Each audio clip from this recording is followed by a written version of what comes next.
प्रिय प्रश्नार्थियों,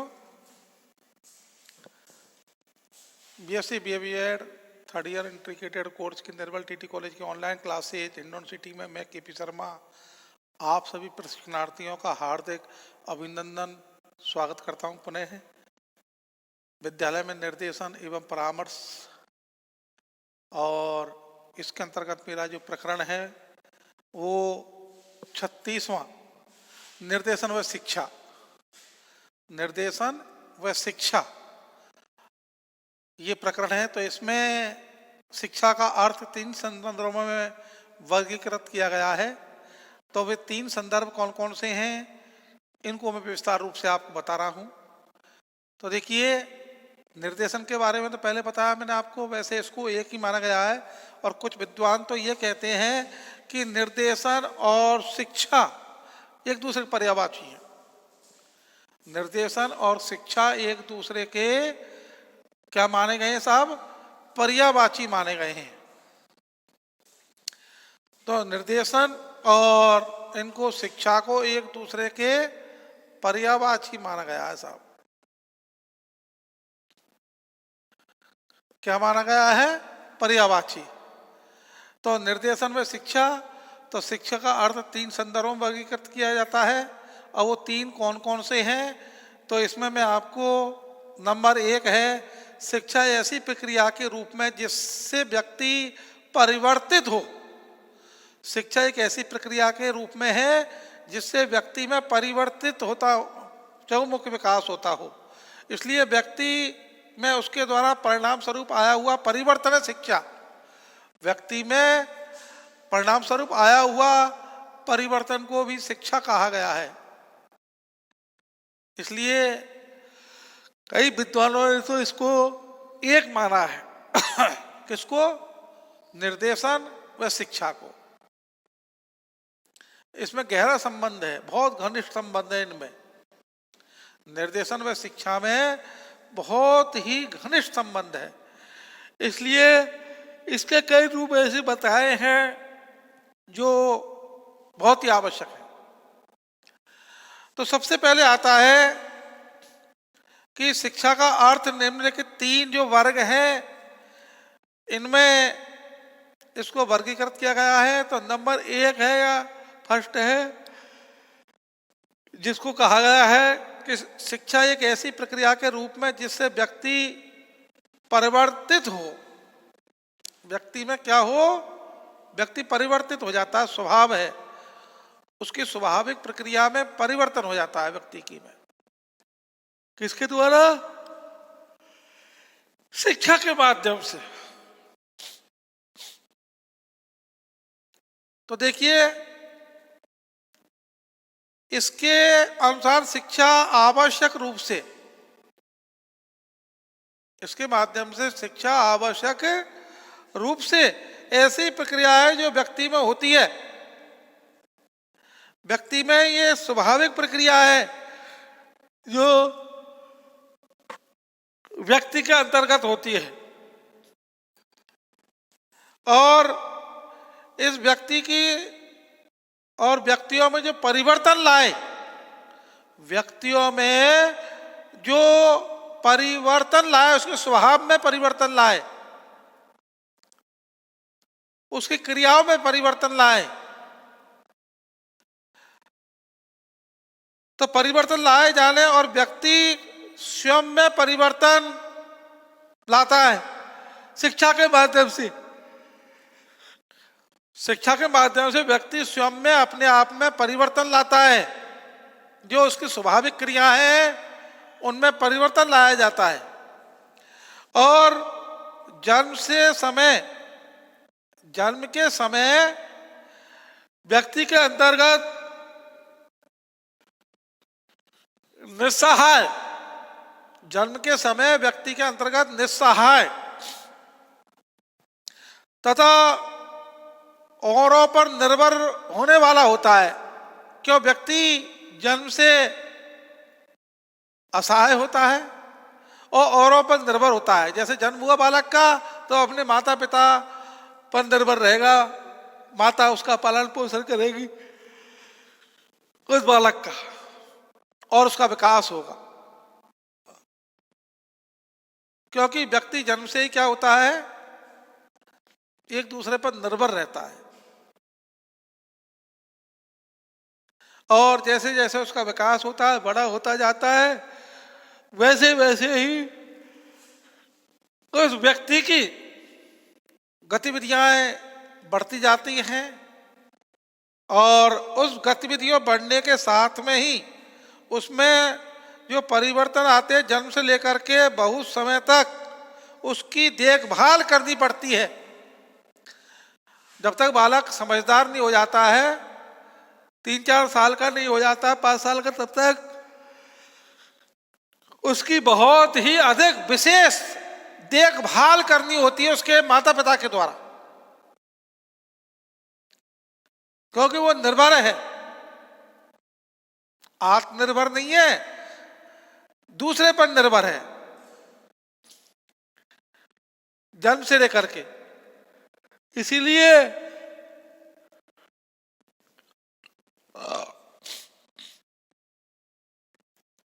तो जन्म से लेकर के बहुत समय तक या बहुत उसकी देखभाल करनी होती है, ताकि उसका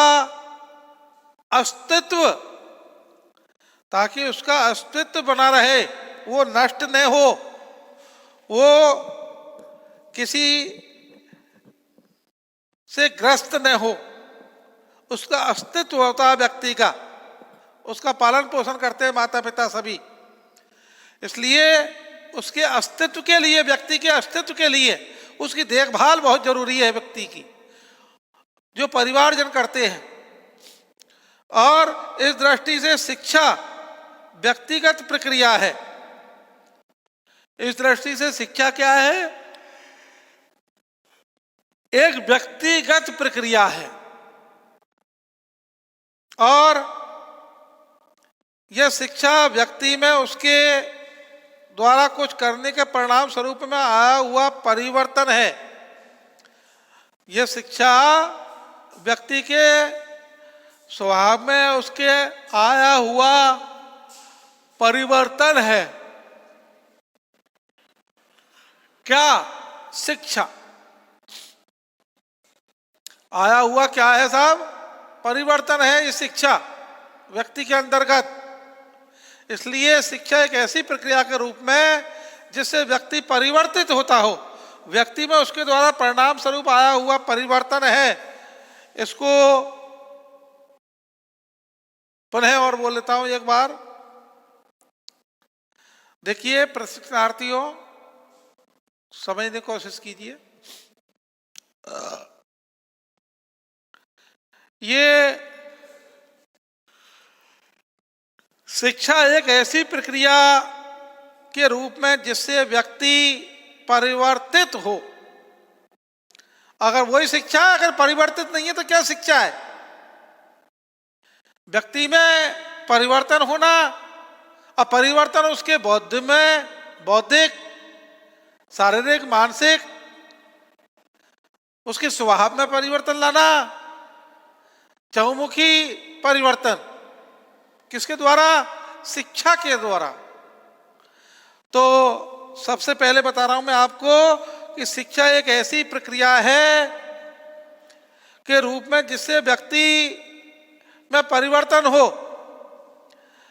इसलिए इसके अनुसार शिक्षा आवश्यक रूप से एक ऐसी प्रक्रिया के रूप में जो व्यक्ति में होती है, शिक्षा स्वाभाविक है, और इसमें व्यक्तियों में परिवर्तन लाए जाते हैं शिक्षा के माध्यम से ही, और व्यक्ति स्वयं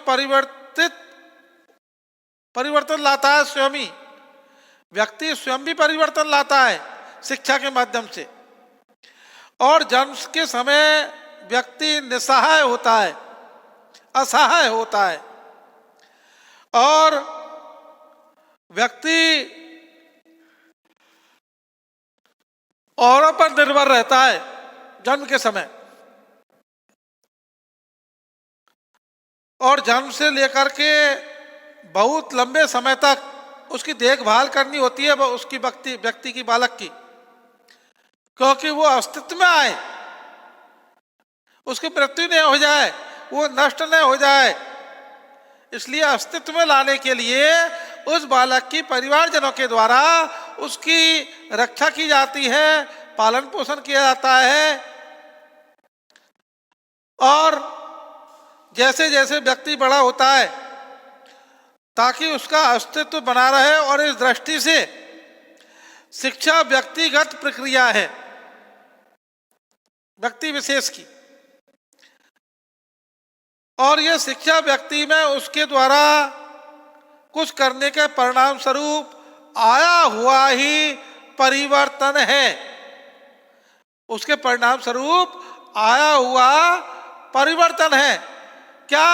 शिक्षा। व्यक्ति के स्वभाव में या व्यक्ति में शिक्षा के माध्यम से आया हुआ परिवर्तन है। इसके बाद में देखिए, अनुदेशन के रूप में शिक्षा, शिक्षा अनुदेशन के रूप में, किसके रूप में साहब? शिक्षा अनुदेशन के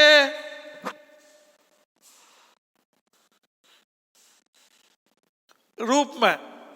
अभी अनुदेशन के रूप में किस प्रकार है? तो देखिए, शिक्षा अनुदेशन के रूप में शिक्षा व निर्देशन को पर्यायवाची मानते हैं बहुत से लोग। कई विद्वान शिक्षा व निर्देशन को क्या मानते हैं? पर्यायवाची मानते हैं शिक्षा का। तो देखिए इसको ध्यान से कि शिक्षा अनुदेशन के रूप में, यहां और ले लेते हैं शिक्षा, लो, शिक्षा अनुदेशन के रूप में। इस दृष्टिकोण के अंतर्गत शिक्षा का अर्थ पारस्परिक रूप से लिया जाता है, पारस्परिक रूप से लिया जाता है। कैसे लिया जाता है? कि शिक्षक को मालूम होता है, शिक्षक को मालूम होता है कि क्या सीखा जाना है तथा विद्यार्थियों को कौन कौन सी अनुक्रियाएं करनी है। देखिए, शिक्षक को यह मालूम होता है कि क्या किया जाना है और विद्यार्थियों के लिए कौन कौन सी अनुक्रियाएं करनी है। शिक्षक को ही मालूम होता है, पहले ही पूर्व में ही मालूम होता है शिक्षक को। शिक्षक को पूर्व में ही ये मालूम है कि क्या सीखा जाना है और विद्यार्थियों को उस सीखने के लिए कौन कौन सी अनुक्रियाएं करनी होती हैं, और उसे परिणामों, कौशलों और कठिनाइयों, आदतों, आदर्शों, इन दृष्टिकोण आदि का परीक्षण भी करना होता है। देखिए दोबारा सुनो, शिक्षक को मालूम होता है कि क्या सीखा जाना है, क्या सीखा जाना है तथा विद्यार्थियों को कौन कौन सी अनुक्रियाएं करनी है, और उसे परिणामों, कौशलों, आदतों, दृष्टिकोणों आदि का परीक्षण भी करना है। इन आदि का जो बताया मैंने अभी आपको, सबसे पहले परिणामों, कौशलों, आदतों, दृष्टिकोणों, इनका परीक्षण करना है। और यह भी देखना होता है कि जो उद्देश्य प्राप्त कर लिया गया है या नहीं, जो शिक्षा का उद्देश्य है इनके द्वारा वो प्राप्त कर दिया गया है या नहीं। पुनः सुनिए कौन से? सबसे पहले परिणाम, कौशलों, आदतों, इन दृष्टिकोणों आदि का परीक्षण करना भी होगा। और यह भी देखना होगा कि उद्देश्यों को प्राप्त कर लिया गया है या नहीं। उद्देश्यों को प्राप्त कर लिया गया है या नहीं। और इस प्रक्रिया में हम देखते हैं कि अध्ययन बहुत ही सक्रिय बन जाता है। इस प्रक्रिया में जो अध्ययन है, टीचिंग है, शिक्षण है, वो बहुत ही सक्रिय बन जाता है, सकारात्मक। लेकिन अध्यापक नियंत्रित प्रक्रिया इतनी सरल नहीं है। लेकिन जो अध्यापक की जो नियंत्रित प्रक्रिया है वो इतनी सरल नहीं है जितनी कि आप सोचते हैं। लेकिन इसीलिए कहा गया है कि शिक्षा अनुदेशन के रूप में है। शिक्षा किसके रूप में है साहब? अनुदेशन के रूप में है।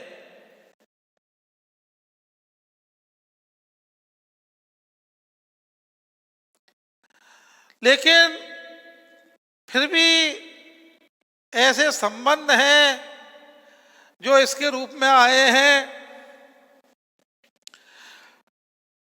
तो सबसे पहले दोबारा देखिए इसको, शिक्षा के अनुदेशन के रूप में। तो इस दृष्टिकोण से शिक्षा का जो अर्थ है वो पारस्परिक रूप से लिया गया है और शिक्षक को मालूम होता है, अध्यापक को यह मालूम होता है कि क्या सीखा जाना है, क्या सीखा जाना है और विद्यार्थियों को कौन कौन सी अनुक्रियाएं करनी है। क्या सीखा जाना है यह अध्यापक को मालूम है और बालक के लिए, विद्यार्थी के लिए कौन कौन सी अनुक्रियाएं करनी होंगी और उसके परिणामों, बालकों के उसके परिणामों, कौशलों, आदतों, दृष्टिकोणों, परिणामों, कौशलों, आदतों, दृष्टिकोणों आदि का परीक्षण करना भी होता है। इनका परीक्षण करना, मूल्यांकन करते हैं कि नहीं, इनका परीक्षण करना भी होता है और यह भी देखना होता है कि उद्देश्यों को प्राप्त कर लिया गया है या नहीं। उद्देश्यों को, शिक्षा के जो उद्देश्य हैं, इनको, शिक्षा के उद्देश्यों को प्राप्त कर लिया गया है या नहीं, यह भी मालूम किया जाता है। यह भी मालूम होता है कि शिक्षा के जो प्राप्त उद्देश्य हैं इनको प्राप्त कर लिया गया है या नहीं, यह भी देखा जाता है। इसके बाद में भी देखिए, जो भी इस प्रकार हम देखते हैं कि जो अध्यापक हैं वो बहुत ही सक्रिय बन जाता है। इस प्रकार हम क्या देखते हैं कि जो अध्यापक है ये बहुत ही क्या बन जाता है? सक्रिय। और लेकिन अध्यापक नियंत्रित प्रक्रिया इतनी सरल नहीं है। सक्रिय तो बन जाता है लेकिन अध्यापक जो प्रक्रिया है वो इतनी सरल नहीं है। कितनी नियंत्रित करने की जो अध्यापक की जो क्रिया है वो इतनी सरल नहीं है। अब इसके बाद में आता है शिक्षा सामाजिकरण के रूप में। आपका ये हो गया, ये हो गया। अब आता है शिक्षा सामाजिकरण के रूप में। शिक्षा शब्द को समाज द्वारा एक सक्रिय प्रक्रिया माना गया है। इसको ध्यान से देखो, थोड़ा लंबा और कंफ्यूज वाला चैप्टर है। देखिए, समाज व्यक्ति के शारीरिक, मानसिक, संवेगात्मक, नैतिक बुद्धि को निर्देशित और मार्गदर्शन प्रदान करने के लिए सक्रिय प्रयास करता है। समाज व्यक्ति के मानसिक मतलब शारीरिक, मानसिक, संवेगात्मक, नैतिक बुद्धि को निर्देशन एवं मार्गदर्शन प्रदान करने के लिए सक्रिय प्रयास करता है, जिससे वह व्यक्ति व्यक्तिगत संतोष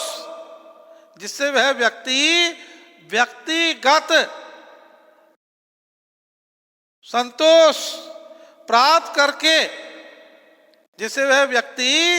व्यक्तिगत संतोष प्राप्त करके तथा सामाजिक रूप से प्रभावशाली हो। सामाजिक रूप से क्या हो? प्रभावशाली हो। सामाजिक रूप से क्या हो? प्रभावशाली हो, या प्रभावशाली ढंग से जीवन निर्वाह कर सके। प्रभावशाली ढंग से जीवन निर्वाह कर सके। जब हम व्यक्ति के लिए एवं उसके विकास की बात करते हैं, जब उसके विकास की बात करते हैं, तो शिक्षा और निर्देशन शब्दों को पर्यायवाची माना गया है। पर्यायवाची के रूप में मानते हैं। शिक्षा और निर्देशन को हम किसके रूप में मानते हैं साहब? पर्यायवाची के रूप में मानते हैं। लेकिन जब हमने समाज की आवश्यकताओं पर बल देते हैं, जब हम समाज की आवश्यकताओं पर क्या देते हैं? बल देते हैं, ध्यान देते हैं, तो शिक्षा शब्द को समाज द्वारा व्यक्ति की सहायता का एक सक्रिय प्रयास माना जाता है। शिक्षा को एक समाज के द्वारा एक सक्रिय प्रयास माना जाता है, और समाज के इस सक्रिय प्रयास को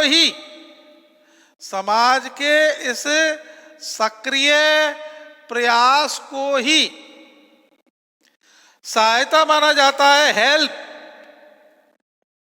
क्या माना जाता है? सहायता के रूप में माना जाता है, ताकि व्यक्ति और समाज द्वारा निर्धारित लक्ष्यों को प्राप्त कर सके।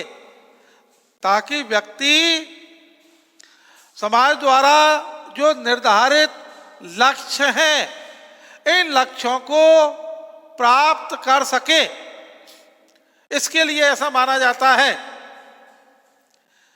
इसलिए ऐसा माना जाता है कि व्यक्ति जो सहायता माना जाता है, ताकि व्यक्ति समाज द्वारा जो निर्धारित लक्ष्य हैं को प्राप्त कर सके। और सहायता शब्द के अर्थ से व्यक्ति के द्वारा स्वतंत्र क्रिया, सहायता के द्वारा व्यक्ति की स्वतंत्र क्रिया। इस दृष्टि से हम कह सकते हैं कि हम इस प्रकार एक उदाहरण दे रहा हूं। इस प्रकार हम ये कह सकते हैं कि जैसे व्यक्ति द्वारा पौधों को पानी देकर बुद्धि में सहायता करते हैं, पौधों को पानी देकर के पौधों की वृद्धि में सहायता करते हैं। जैसे हम पौधों के लिए क्या देते हैं? पानी डालते हैं, और पौधों की वृद्धि के लिए, बुद्धि नहीं, पौधों की वृद्धि के लिए सहायता करते हैं। और लेकिन क्या इस प्रकार की सहायता को निर्देशन कहना उचित होगा? और शिक्षा के इस विस्तृत जो प्रत्यय है, उसको निर्देशन तभी शामिल किया जाता है जब व्यक्ति के स्थान पर उसके कार्यों को स्वीकार किया जाए। व्यक्ति के स्थान पर जो व्यक्ति के कार्य हैं उन कार्यों को स्वीकार किया जाए। और जब हम समाज के लक्ष्यों और उसके संदर्भ में शिक्षा की बात करते हैं, जब हम समाज के लक्ष्यों के संदर्भ में शिक्षा की बात करते हैं तो निर्देशन की बात करते हैं। लक्ष्यों की जब बात करते हैं तो उसमें हम किसकी बात करते हैं? निर्देशन की बात करते हैं। क्योंकि निर्देशन के अर्थ में चयनों के लिए सहायता प्रदान करना, चॉइसेज, चयनों के संबंध में सहायता प्रदान करना। चयनों के संबंध में क्या प्रदान करना? सहायता प्रदान करना। ये शिक्षा सामाजिकरण के रूप में बता रहा हूं कि देखिए, समाज के लक्ष्यों के संदर्भ में शिक्षा की बात करते हैं तो हम निर्देशन की बात नहीं करते, क्योंकि निर्देशन के अर्थ में जो चयनों हैं, चॉइस हैं, उसके लिए सहायता प्रदान करना है। उसमें यह निहित है, ये प्रक्रिया। और ये चयन व्यक्तिगत होते हैं, न कि व्यक्तिगत और सामाजिक आवश्यकताओं में समन्वय या समझौते के रूप में होते हैं। ये व्यक्ति और समाज के बीच में ये समझौते के रूप में होते हैं। किसके रूप में होते हैं? समझौते। व्यक्ति और समाज के रूप में किसके रूप में होते हैं? ये समझौतों के रूप में होते हैं सब। इसलिए इनको माना गया है कि शिक्षा सामाजिकरण के रूप में है और समाज व्यक्ति के लिए शारीरिक, मानसिक, संवेगात्मक और नैतिक वृद्धि में निर्देशन, मार्गदर्शन प्रदान करने के लिए होता है। ऐसे प्रयास किए जाते हैं जिससे वो व्यक्ति अपने व्यक्तिगत संतोष को प्राप्त कर सके और सामाजिक रूप से प्रभावशाली ढंग से जीवन निर्वाह कर सके। प्रभावशाली ढंग से अपना जीवन निर्वाह कर सके। और जब हम व्यक्तिगत के लिए भी उसके विभिन्न स्वरूपों की बात करते हैं तो शिक्षा और निर्देशन शब्दों को हम पर्यायवाची मानते हैं कई, लेकिन जब हम इनकी आवश्यकताओं पर बल देते हैं तो शिक्षा शब्द को समाज के लिए एक सक्रिय प्रयास या सहायता के रूप में भी मानते हैं। एक सक्रिय प्रयास या सहायता के रूप में भी मानते हैं, ताकि व्यक्ति और समाज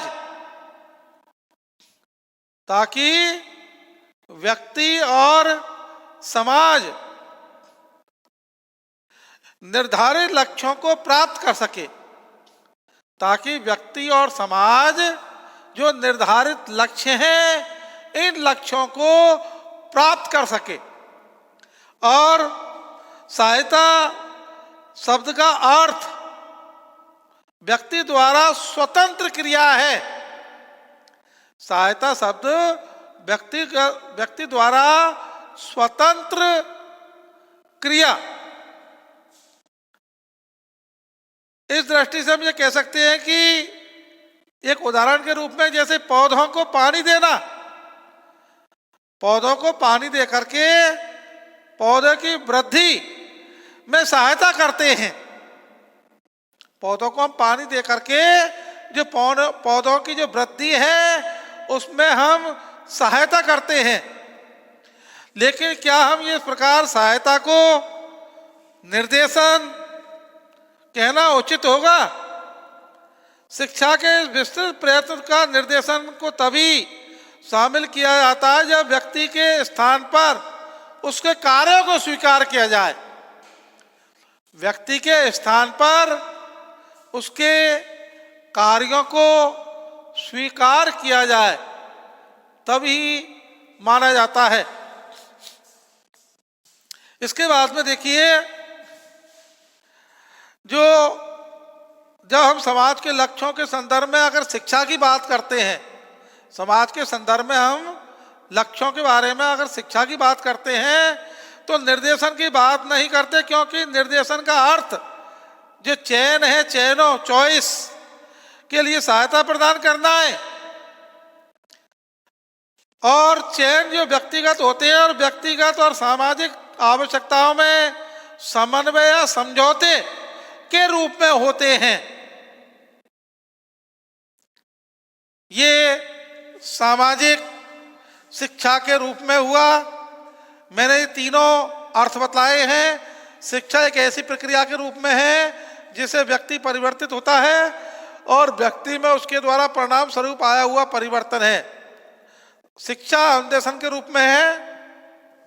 शिक्षा में निर्देशन पर्यायवाची मानते हैं, लेकिन शिक्षा सामाजिक के रूप में है। शिक्षा शब्द के समाज द्वारा, शिक्षा शब्द के समाज द्वारा एक सक्रिय प्रक्रिया माना जाता है। अब समय अभाव के कारण मैं मेरे टॉपिक को यहीं विराम देता हूं। फिर अगले टॉपिक में मिलेंगे। धन्यवाद। Thank you.